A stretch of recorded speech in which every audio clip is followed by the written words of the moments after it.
drive. Sayin getting a little bit of heat. Going deep to the end zone. Touchdown, Carnell Tate.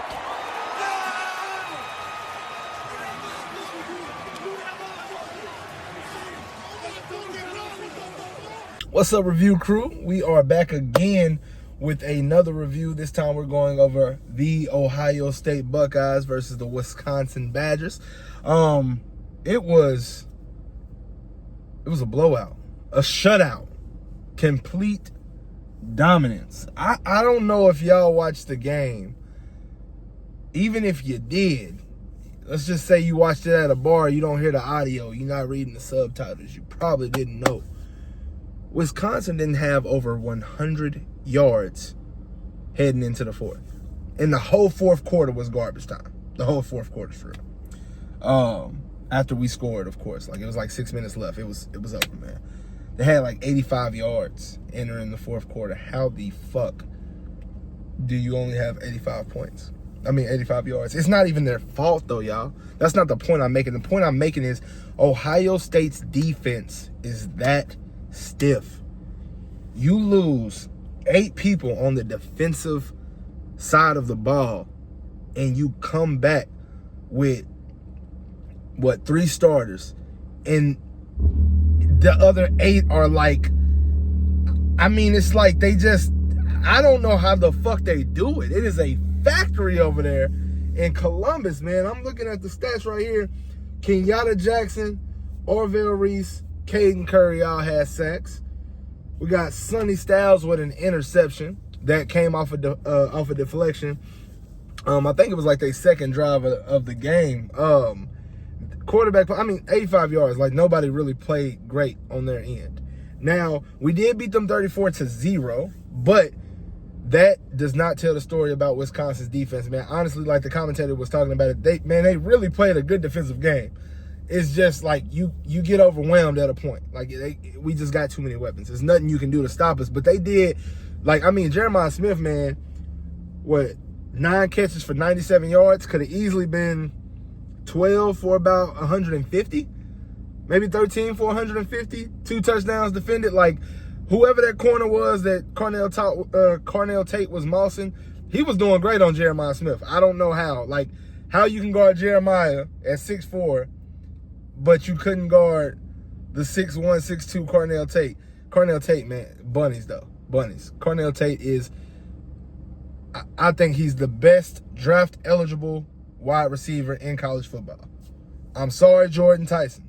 I know everybody says Jordan Tyson. Makai Lemon, you too small, brother. I'm sorry. Y'all don't have the athleticism, the height, the wingspan, the toe tap ability that Carnell Tate has. Like, bottom line, nobody's better than this man who is draft eligible in the sport of college football. I don't care. He has 6 catches for 111 yards and 2 tutties, y'all. Like, I mean, honestly, though, it's like it's a handful of people doing that. One of those people are on his team, and then the other ones just aren't draft eligible yet. Well, I guess you can give your boy Jordan Tyson, he doing that too. But like I said, man, he just, I mean, apples and oranges, I guess, man. I just can't, man.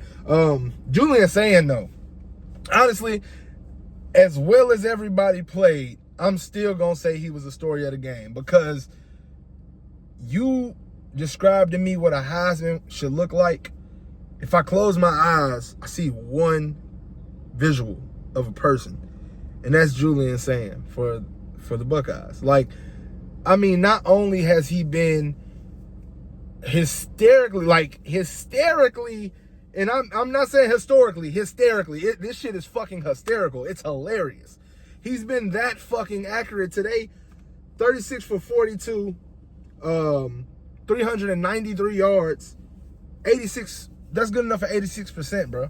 86%. He was 78% going into this game. With an 86% game, he's over 80% again.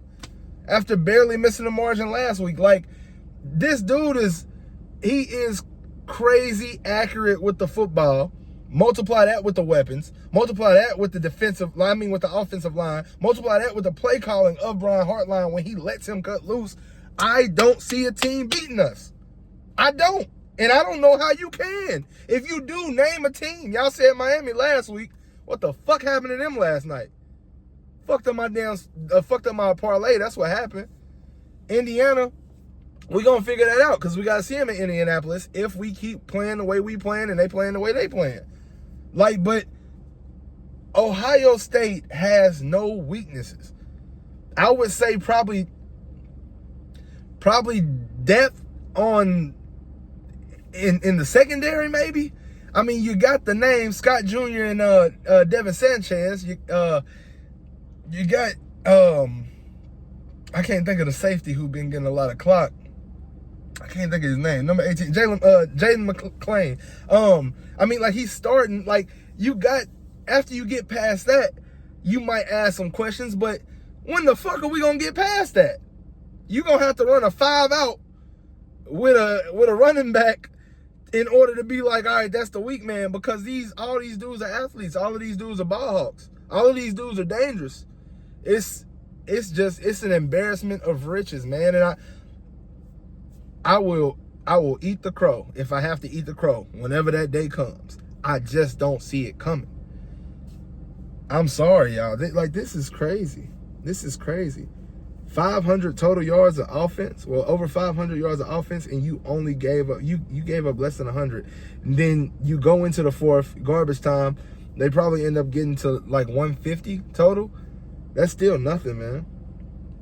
It was. The games are getting boring because it's not like a battle. And I love winning. I love winning, but I want to see some excitement.